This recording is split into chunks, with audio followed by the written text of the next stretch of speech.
Hello, everybody, and welcome to a very special episode of Around the Paul. This is a bye-week special, and we hope you enjoy this episode.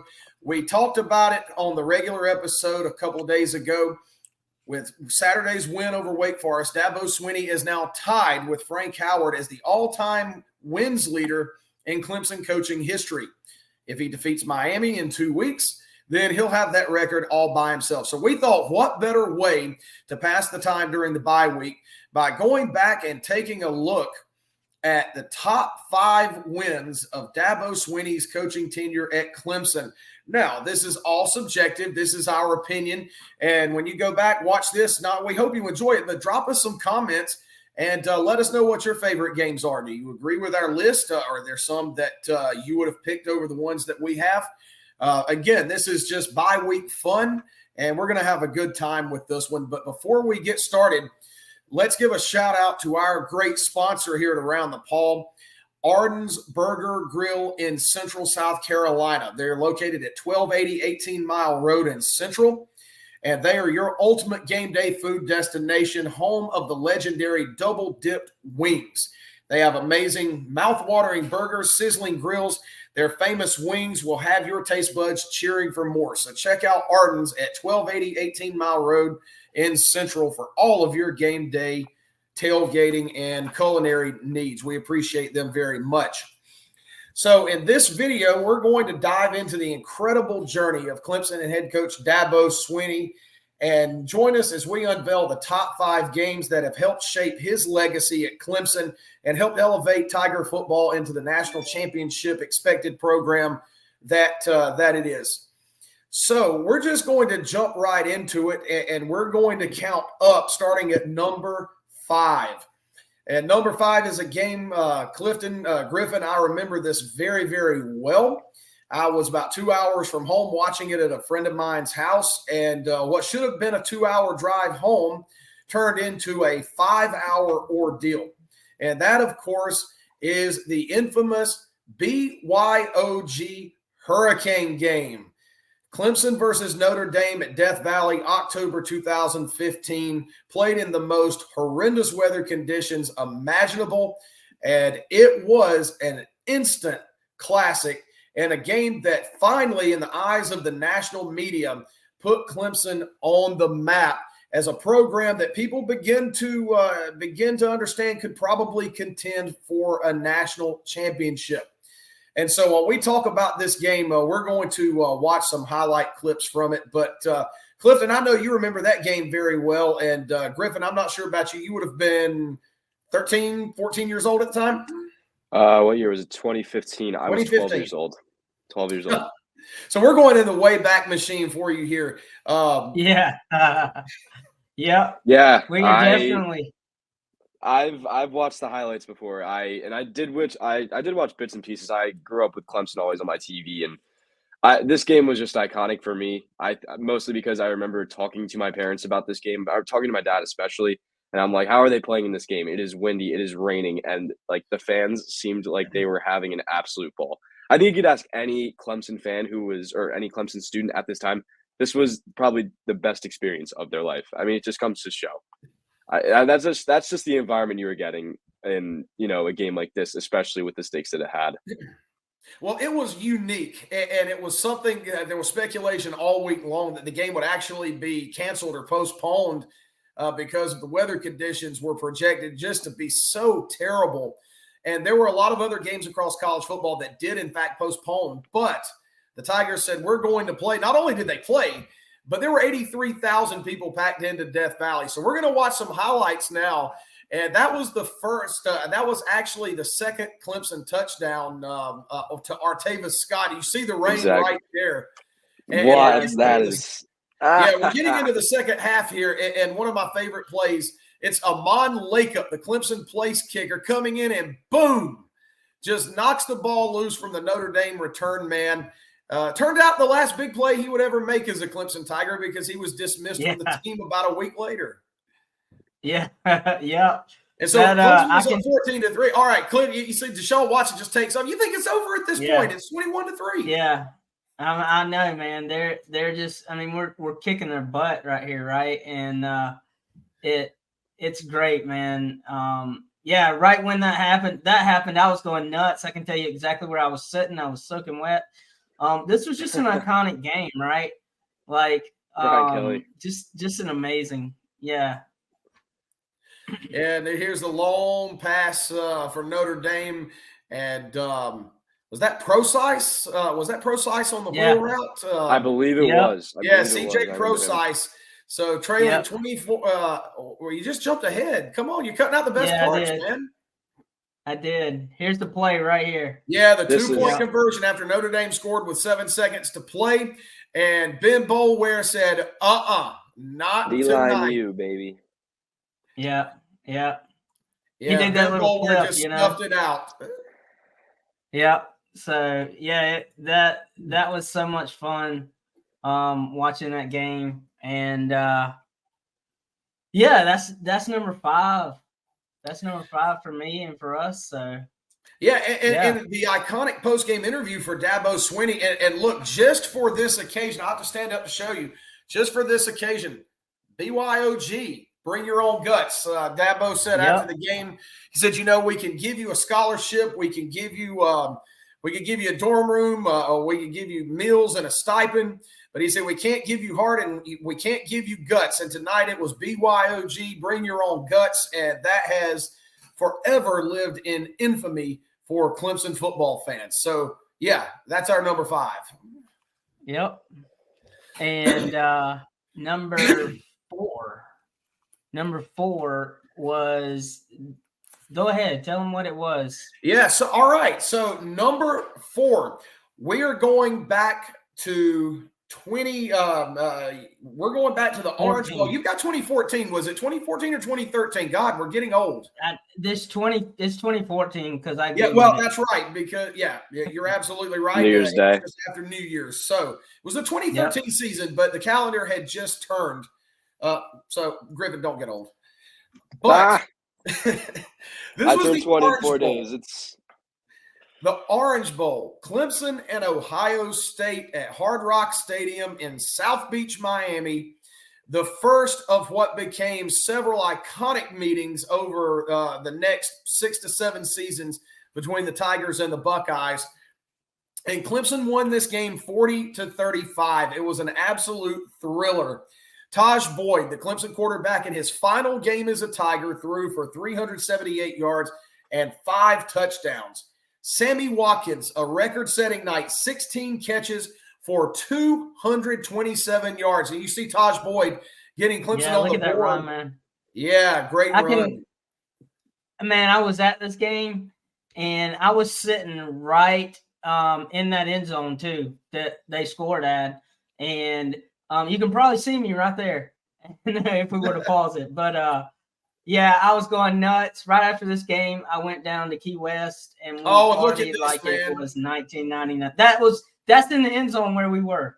That is right there. 29-20 Ohio State. Sammy Watkins just going straight off.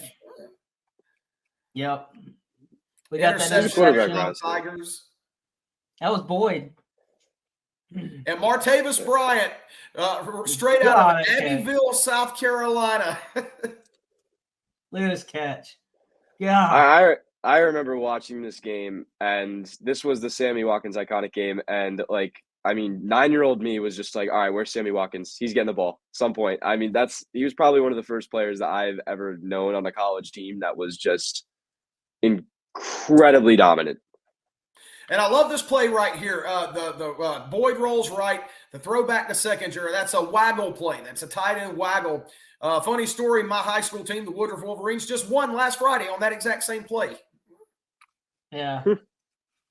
And we've got the fumble right there. This quarterback's beat up. Yes, he was. Yeah, he was definitely beat up. And that number 33, what was his name? Number 33 on defense for us. Stephon Anthony, I believe. No. This is a white boy. Yeah. You're right. You know who I'm talking about. That was Stephon Anthony on the interception. Yeah, that was Stephon Anthony on the interception. Yep, that was iconic, man. And one of Dabo's, to me, this is one of Dabo's signature wins. And besides the new natty, beside the natties, Dominant. so yeah, that was it was definitely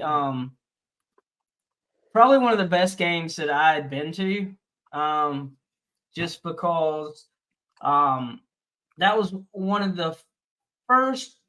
That was the second game that I'd been to in that stadium, and the first one was Clemson and West Virginia, when Clemson got beat 70-33. I'm sorry. Geno And Smith. so, yeah, that was just a game that I will forever forget.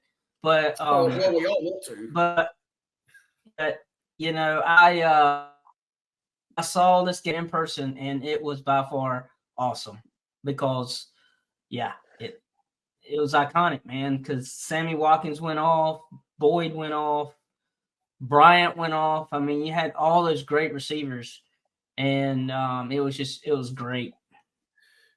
Well, I tell you what, guys, on our journey here through Dabo Swinney's top 5 wins, at least according to us, our next stop along the trip is we're gonna go a little bit west of Florida. Don't worry, we'll be back to the Sunshine State here in just a few minutes. But we're gonna hop in the time machine and we're gonna fly west for a minute, all the way to New Orleans and the Superdome. And, of course, we're talking about the Chick-fil-A Bowl on New Year's Eve in 2012. Who could ever forget 4th and 16? This was the game, in my opinion. It was Dabo Swinney's 5th season, I believe. He took over in 2008, midway through the season. This was his 4th full season as Clemson's head coach. He's still trying to get over the hump against a nationally ranked powerhouse program, and this was his opportunity. And it was a great game. It was an instant classic that went back and forth all night long. And in the end, it came down to a Chandler Catanzaro kick. But before that, an iconic pass from Taj Boyd that none of us will ever forget. I mean, forget the not forget the run. I think the 4th and 16 play is the best play in Clemson history. I mean, legacy, it changed the program upside down. I don't know if that's a hot take. I don't know if that's a cold take, but I mean, that's just my own opinion when it comes to changing culture and changing a program. That if you could look at any play that changes a program, I would look at that as the prime example. And that play there, DeAndre Hopkins had a huge night, Cliff. Yes, he did. And something that we just saw, I paused this video for a minute because I wanted to say this, but something that I will never forget about this game, and something that people don't remember, is Sammy Watkins went out in the first quarter. Yes. Yeah. And we just saw it. And I thought the game was over right then. I was like, we're done. Like, I know we have D-Hop, but we're done. And then this run right here in the third quarter, and I was so like, oh my gosh, this is here we go again. It's Jeremy Hill. Yeah. So 24-16, and here we go. Here's the fateful final drive, and what a great play right there. That was Andre Ellington. Yeah. And then this wasn't the final drive. There you go. That was Boyd's last touchdown pass to Nuke Hopkins. The Tigers are going for 2 right here, and of course, they did not convert the 2-point conversion, which is what set up the heroics that would follow right behind. And frankly, LSU here, I never understood on 2nd and 2 with under 2 minutes to play. They're throwing the ball here, and not only do it once, they did it twice. And it left the door open. Yes, it did. And that pass was patted down. Yeah, it's definitely a head scratcher why they threw the ball so many times. Here it is. Here we go, 4th and 16. Turn it loose, Taj. Oh, goodness, that play, yeah. And this was the best. I'll be honest with you, this angle right here was probably the best angle because you could that's what you call putting it through the eye of the needle. Yeah. Yep. You could see how much of that catch right there was almost as iconic, to be perfectly honest with you. Because if he doesn't make that catch, this field goal doesn't happen. So Chandler Catanzaro with 2 seconds left. I'll tell you, I'll be perfectly honest. I closed my eyes. I just let the crowd tell the story. I closed my eyes. but Chandler put it right down the pike. 25-24 Clemson. They finished the 2012 season 11-2. And I think for the first time, Griffin, and you said it, that game was kind of the turning point where not only Clemson fans, but people around the country realized that Dabo Swinney just might be putting together a really, really good program up here in the foothills of South Carolina. I mean, you said it perfectly. I mean, if you string 10, 11 win seasons together, you're winning bowl games. It attracts players. And people want to play under a motivated, I mean, at this point in his career, young head coach in Dabo Swinney. So, I mean, if anything, it put him on the map for sure when it came to not only just fans but recruiting.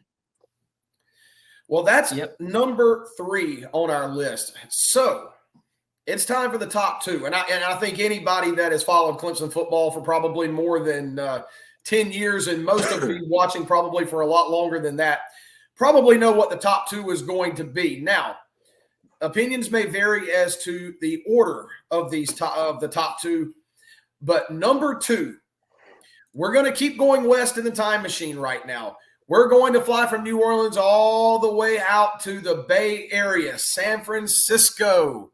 It is, of course, the 2019 National Championship game, and 44-16, the night the Tigers turned out the lights in Tuscaloosa.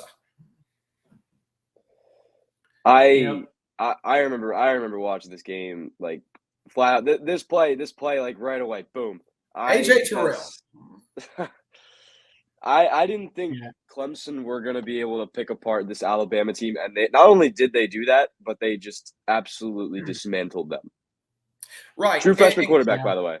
Oh, yeah, and Clifton, Travis Etienne had a big night, but this was also the night that the rest of the college football world was introduced to Justin Ross. Yep. Yeah, it was. He had a big night and had that ankle breaker. This play right here it basically at this point in the game, I was like, oh crap. Like, here they go again. And I never get tired of watching these students from Alabama. Not sure if that was Innisfree or not in Tuscaloosa, the infamous Innisfree Irish pub. But to see them go from such jubilation and then go to utter dejection less than an hour later, quite frankly, it still warms my heart, as cruel as that might sound. But I'm not going to apologize for it. No, not at all. It was awesome, but this catch right here, dang, broke my heart in the beginning, and I was like, "Oh my gosh, here we go again." Well, 3rd and 14 right here. I thought this was a huge play in the game. Yeah, it definitely was. Ross that was Higgins. That was Higgins. T. Higgins. That was T. Higgins. Yeah, he made that catch, and I was like, okay, I see you, T. Higgins. And then here's your Travis Etienne run, just barreling through defenders, plowing his way into the end zone. Wrecking ball. I think one of the biggest things to look at is just the amount of Trevor Lawrence, Travis Etienne, Tua Tagovailoa, Jerry Jeudy, just the amount of star power that are superstars in the NFL today is just – it shows you how high the stakes were in this game. Yeah, they were super high. And I'll be honest with you, I didn't know why he didn't just run that ball in. Why did he even take a chance on Jackson? It baited me when I was watching the game, and of course he misses the PAT. But people forget that Alabama led this game 16-14 before Clemson truly took over. They would get a stop on the next drive, and they would go on to kick a short field goal, and it was 16-14 Alabama. And you're thinking, okay, can we really hang in the game for this long, or are we locked into a battle to the bitter end? I don't think anybody really expected what would come after this field goal right here, because things just spiraled out of control for Alabama quickly. Yeah, they really did. I mean, Etienne, again, we said it earlier. I mean, he had the game of his life probably. And when it comes to national championships games, I mean, it just nobody touched him right there.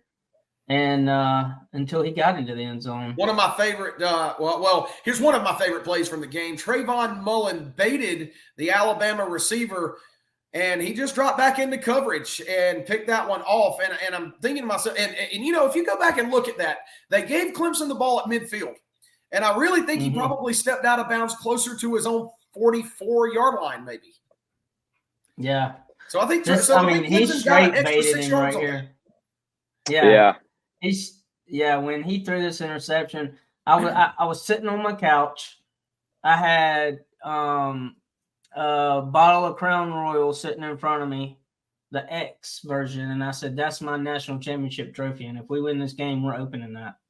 Well, and the funny thing is, Griffin, that's not the best play that Trayvon Mullen made. We're about to see that, though. Yep. Just watching this. Travis Etienne, man. Fans out. Yeah. The good guys. I mean, his power. He over his career, man. He just. All right, here's my favorite Trayvon Mullen play. Boom. Boom. Yeah. He straight nailed him, bro. Honestly, I think that was the play that caused Tagovailoa to pretty much shut down for the rest of the night. Alabama did not even come close to scoring again. I really think Tua just shut down after that play. I think he had been beaten up enough. Yeah. I mean, all this stuff happened in the first quarter, not the first quarter, the first half. The interceptions, the pick six, the just getting banged up. I mean, it's a lot in the head. Oh, and who doesn't smile when you watch Mac Jones try to run a field goal fake on face cover 2 right into the teeth of the defense, and Pinckney just shut it down. And why? But my thing right there is why? Like, why do you do that? Why? Like, what's the point? Like, what's the point in doing that? And I never understood. Let me introduce Justin Ross. Yeah, and there's true Justin freshman, Ross by the way. Breaking. Yeah. True freshman. Yeah. And then there's Dabo Sweeney getting super happy. Yeah. One of my favorite video clips of Dabo was his run up the sideline on that play. Yeah. And he threw it. I don't know if you just noticed it, but he threw that off his back foot. Yes, he did. And Justin Ross is wide open. What the hell is going on? Yeah. This cannot be happening. Yeah. To it with a little scramble. He's not going to get there. Nope. Yeah. Tanner Muse right there. Some defense. Yeah. How about score, J. Ross? That's an iconic catch. Yeah. And over the last 4 years, arguably. Yeah. I mean, that's all I can say about that catch is that's just one of the best one-handed catches I've seen in a long time. Well, if you like that one-handed catch, he makes another one right here that might be better. Yeah. Yep. Oh, yeah. Totally forgot about that one. But yeah, 19-year-old kid, by the way. Awesome too. 19 years old making plays like this. Look at the extension. My God. Yeah. The control. It's crazy, man. I went nuts during this. And then T-Law drops the hammer to T. Higgins. Backbreaker. Yeah. I mean, at this point, you're just having fun with it. I mean, just look at Dabo. Like, yeah. And this this right here, I just went nuts. I was like, done. Hey, clean missile, baby. Cleveland Farrell, let's go. Yeah. Yeah. And I loved the radio call on that one. Don Munson, he said, "Aloha, Alabama." Yes, it means hello and goodbye. That was such to me, a great call in that moment, and just slammed the door on what many people forget. The talk was that was the greatest Alabama team to ever play. Clemson was 16, 17-point underdogs. They were not given a chance. Not even close. It was a curb stomping. Yeah. Just it definitely was. Just a beat down. All right. It was great. Well, guys, we've gone back through number 5, number 4, number 3, and number 2.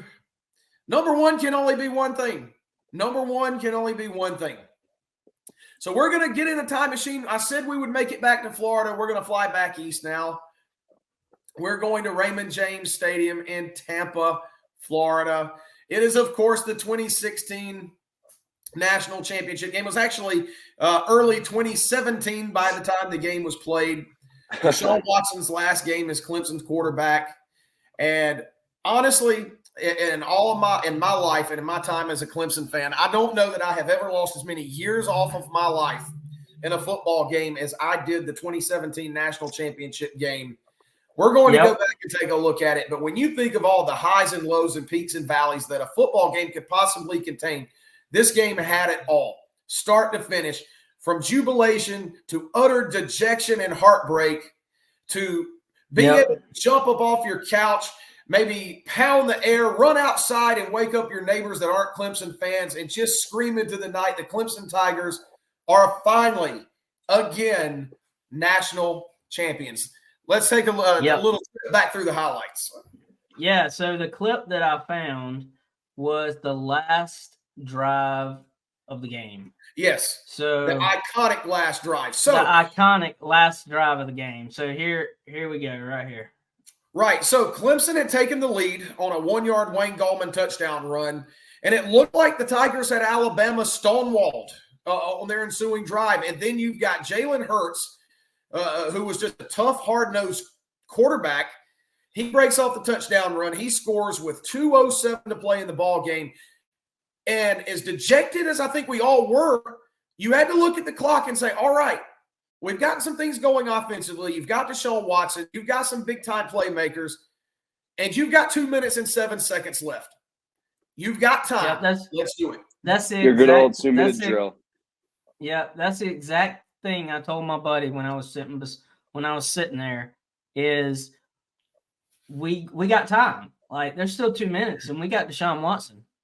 So we got time. So, and this was the kickoff. Like, this kickoff right here is, I was going nuts because I thought he was about to run it back. Yeah, like it was so close. It was so close, man. And God rest him, man. But that's we tragically lost him a couple of years ago. But I really think that kickoff return, it only got back to the 32-yard line, but it gave Clemson some room to breathe, and it gave them some space with which to operate. Right. And that's a big play by Fuller right there. Almost certainly. I totally agree. I'll tell you what, I think every Clemson diehard fan or even Clemson fan knows where they were when this drive happened, when that play happened. I even remember where I was. I was that guy right there on the screen. That was me sitting in my friend's living room. Praying, begging. Yep. This play right here. Yep. It's Leggett, right? Yeah, Jordan Leggett. Yep. Jordan Not the only Leggett. catch he would make on this drive. Nope. But right here, coming up, and this is where, this demonstrates just how good Mike Williams was on this play coming up. Mike Williams, you think about Calvin Johnson back in the day for Georgia Tech, Megatron. Well, Mike Williams was the Clemson version of Megatron, and he could go up and make plays like this. This mismatch. Right, yeah. And that catch gets you to within maybe 10 yards of field goal range. And now you're thinking, okay, with 1:50 to play, we can at least get this game to overtime. Yeah. My goodness. I mean, look how they line up. He looks like a senior against a freshman, like high school cornerback. It's men against boys at that point. This play right here, I was like, oh crap! But then he comes back and he gets like 6 yards, 7 yards, and I was like, okay, I see you. Well, that was all Wayne Gallman. He was such a tough kid, man. He just fought for those yards. He was gritty. He was a gritty player. I liked watching him play. Never had the breakaway speed that Travis Etienne did, but he made up for it with sheer tenacity, man. He just ran so hard. Yep. 100%. Yeah. And then, now you're down to a minute, coming on 1:07. And this is where I started to get frustrated just a little bit right here. Watson's going to take off on the keeper. He's only going to get 1 yard after he lunges forward, but then you're under a minute to play. And it seemed like Dabo he kind of let a lot of time drain off the clock. I'm standing up at this point. saying, snap the ball. Let's go. You're taking. I mean, Deshaun's showing it too. He's kind of nodding his head a little bit as well. Like, what's the play? What's the play? Yep. And this is going to take it down. This is going to take it under 30 seconds right here. But a big catch by Hunter Renfrow. Who else? The first of two Who on else? this drive. 3. Yeah, that catch right there. I mean, that guy could go up and get any ball you wanted him to get. He could go down low and get any ball you wanted to get. I mean, he was short, but he was tall because he could do anything. So Watson clocks it with 19 seconds. You're already in field goal range, still probably longer than you would like to attempt. So you're going to try to get the ball closer. But with 19 seconds left, you figure you can get 3 or 4 plays out of this. Yeah. And Greg Hugel is ready. But Watson, Deshaun had other ideas. He didn't want to leave it up to a kick. Especially to force overtime against Alabama. Yeah, no, thank you. Smart, is it the next play, I think? It's the next play that Jordan Leggett, here we go. Jordan Leggett makes that crazy catch. Yeah, because that catch right there. Is your timeout? That was nuts. So Griffin, you're at the 9-yard line now. And this was at the moment after Leggett made this catch. They would review it, and it was confirmed to be a catch, clearly a catch. But it was at this moment when you got it down to the 9-yard line, I stopped thinking about a field goal in overtime, and I started thinking about just outright winning the damn game. Yeah, me too. You have the cushion to do it. Yeah, you definitely do. And excuse me. And how many big catches did Clemson receivers and Jordan Leggett make in this ball game where they just fully extended to bring a ball in? It was just incredible the amount of clutch plays that the Tigers made that night. Yeah, they made a lot of them. Moments. Yeah. All right, that's what we're missing now. So we're down to 3 plays left. 14 seconds to play. And coming out of this timeout, Watson's going to take his shot. And he's going to go across the middle. Cliff, I don't know if you can fast forward it just a little bit. Yep, I can. Sure can. We can go. Yeah, so here we go. With 14 seconds to play, it's 1st and goal from the 9. Watson's going to take his shot to the middle right here. Quick drop. Got rid of it quick. He was looking for Leggett again, but he was well covered. So you can live with that. 9 seconds to play. Clock stops, and you feel like you've got 2 plays left here. Yep. It's at this point. Tick. Oh, yeah, it was incomplete pass. Yeah. At this point, time stops. Deep shot, smart player, out of bounds type play, but. And look at the mismatch right here. Look how much bigger Mike Williams is than the guy that's covering him. And just like clockwork, Watson is going to go right back to his guy. Yep. Boys months. Just a backcorner fade. And then you get that pass interference right there in the end zone. Now, guys, how big was this? They called this pass interference as having occurred in the end zone, which by rule, that put the ball at the 2-yard line with 6 seconds to play. To this day, I mean, thank you for the call. I'm not sure that he was in the end zone when the penalty occurred. I just spun it forward a little bit.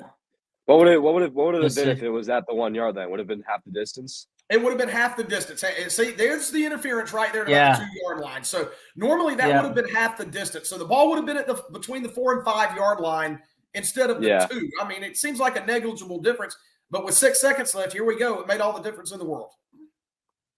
Yep. You remember where you were when this play happened? Never get tired. Yep. Bang. Boom. Renfrow. Rub route. Let's go. Walk on. Yep. Yeah, straight up walk on. And when they came home that next day, I think, I was there. I was at the come home area where the bus was and everything. Got to give Renfrow a high five and everything. It was great. And I actually great time. The Sports Illustrated cover with Renfrow's catch on it, as happenstance would have it, Hunter Renfrow's cousin had moved. He and his family had moved to Woodruff from Socastee 2 years before that game, and he played basketball. Hunter's cousin played basketball for Woodruff. And so when I got that Sports Illustrated cover, I actually the next home game we had, I took it to Hunter Renfro's aunt. And I said, "Are you going to be seeing Hunter anytime soon? I would love for him to sign that Sports Illustrated." And she's like, "Oh, he's going to be back home in Myrtle Beach next week, and we're going down there. We're having a big party." She said, "Give it to me." And she said, "I'll make sure he signs it. I'll have it for you when we come back." And sure enough, I've got my Hunter Renfro autographed Sports Illustrated. Wow. And That's awesome. I've got it in a That's frame. so cool. It's a special place, but that's awesome. Just a permanent reminder of what a feeling and night that was. Yeah, it was a great night, man. I'm not gonna lie to you. That was so much fun. Got to open up the Crown Royal X again. You know, that was the first time I got to open it, and the second time I got to open it was 2 years later. So, well, hey, top shelf booze for a top shelf win. Yes, sir. Nuts. You're gonna remember that one. The license was issued. Yes, it was. Yep. The top was popped. Yep. That was the game. So to y'all, we got, a few minutes left. What are some games, some like runners up to the top 5? Let's say, what are 2 games, and we don't have to talk about them long, but what are 2 games to y'all that you think are right behind all these games or could be in there for other people? To me, it's and I really, when we put this together, we really wrestled back and forth between the game that only made our number 5, which was the Hurricane game, and I don't think you could go wrong with that choice. But right there with it is Louisville in 2016. 100%. Yep. I agree with that one. Griffin, I was there that night, and of all the games I've been to in Death Valley, people talk about how loud the Miami game was in 2005. I wasn't at the Miami game in 2005, but I was there the night we played Louisville, and I felt the stadium shake under my feet. It's the loudest I've ever seen it. Yep. Heisman against Heisman candidate. And the role player got the Heisman, but fireworks.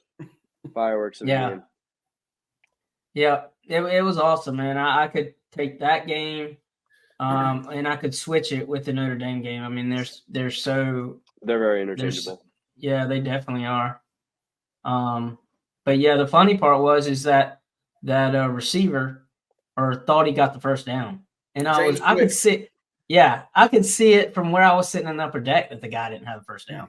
So, well, I was sitting on the Clemson side, lower level, 40-yard line, right behind the Clemson bench. I was probably about 20 rows up, and it was very, very apparent. I was sitting looking almost straight down on top of the first down marker, and I could see him step out of bounds. I had a great look at it. I knew within half a second that he had not gotten the first down, and it was Clemson's ball. Yep. All right, so that's one. Let's pick one more. I don't know. What's one that stands out to you guys? God, that's hard to decide because I don't know, guys. That's really all I can think of right off the top of my head. Well, I can think of 2. I can think of 2, and one of them, when you look back, it seems rather inconsequential, but I think it probably, at least to me, was a springboard that led to the next season and the season after that.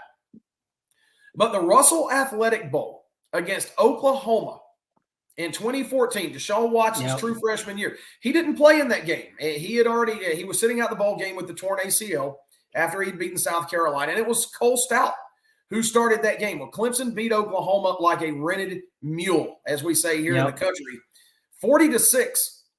And I really think that game, Clemson was not ranked going into that ball game, but I think it really set the table for the next season when you make a run to the national championship game, and then 2 years later when you win it. So as inconsequential as it may seem with an unranked Clemson team beating Oklahoma in a mid-level bowl, to me that was a huge ball game.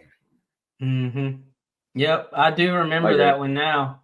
I do remember that one. And when we went into that ball game and didn't have Deshaun Watson, I was like, oh no. I was like, Cole Stout for real?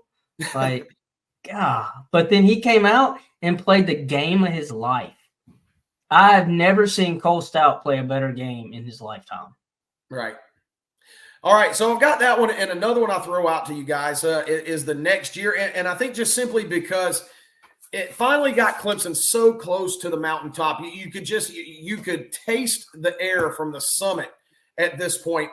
And again, I think the prevailing theme is we're staying in Florida. Clemson has had a lot of success in the state of Florida. Go back to the Orange Bowl in 2015, again against Oklahoma. 37-17. Baker Mayfield was the quarterback for Oklahoma, and Clemson won that game and pulled away in the second half. Wayne Gallman had a huge game that day. Watson had a big game. I think Hunter Renfrow was kind of the first bit of national exposure he got. He caught a touchdown pass that day. But that was the game. It was their very first ever college football playoff game, and Clemson won it. And not only that, but won it in decisive fashion and went on 10 days later and played for the national championship, and of course dropped the instant classic to Alabama 45-40.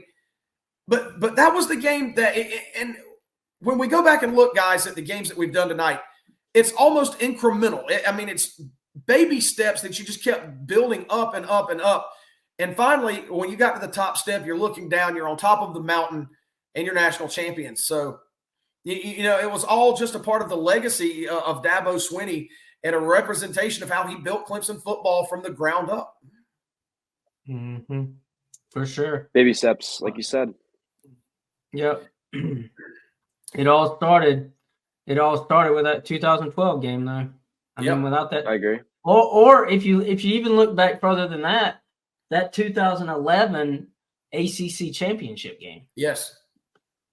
So you could even go back further. So there are a lot of games that we could put in the top 10, but we only did top 5. So, right. Yeah. Well, everybody, we hope you enjoyed watching this video as much as we enjoyed making it. It was a lot of fun traveling back down memory lane. Just an absolute blast. So we're going to leave you with that. Just drop some comments in. Let us know some of your favorite games. Do you agree with the list, or there's some you would add, or some that you would take out? But let us know. We love the feedback, and we appreciate everybody who takes the time to watch us here at Around the Palm. And before we sign off, again, just want to thank our sponsor, Arden's Burger Grill, home of the double dip wings, great sizzling grills, wings, just anything that you need for your tailgate needs. Go see Arden's at 1280 18 Mile Road in Central, and they'll make sure to take good care of you just like they take good care of us. We appreciate them so very much. And Griffin, you just got done with your midterms, and so you're going to pull an all-nighter, but a good all-nighter this time, and then you're going to head to the airport pretty early in the morning. You're going to hop a flight, and you're going to head back home for a much-needed fall break. Yeah, it's been a crazy 2 months being here. I wouldn't trade it for the world, though. But yeah, time to see some family, some friends, and just chill out for the next few days. So I'm ready for it. Absolutely. All right, guys. Well, that's going to wrap it up for us. And hey, happy bye week, everybody. For everybody that lives and breathes and lives and dies by Clemson football like we do, this is the week to just kind of sit back on your couch and enjoy some games that you don't have to sit on the edge of your seat for. Just do like Griffin's going to do. Just chill out and relax and have a good time. And we'll come back in about a week and a half, and we'll get back on the edge of our seats from Hard Rock Stadium in Miami. I'll be there. Looking forward to that. But until then, we appreciate everybody watching us here on Around the Paul. I'm Garrett Mitchell, Clifton Kennedy, and Griffin Barfield. As always, good night. Go Tigers. Go Tigers. Have a good one.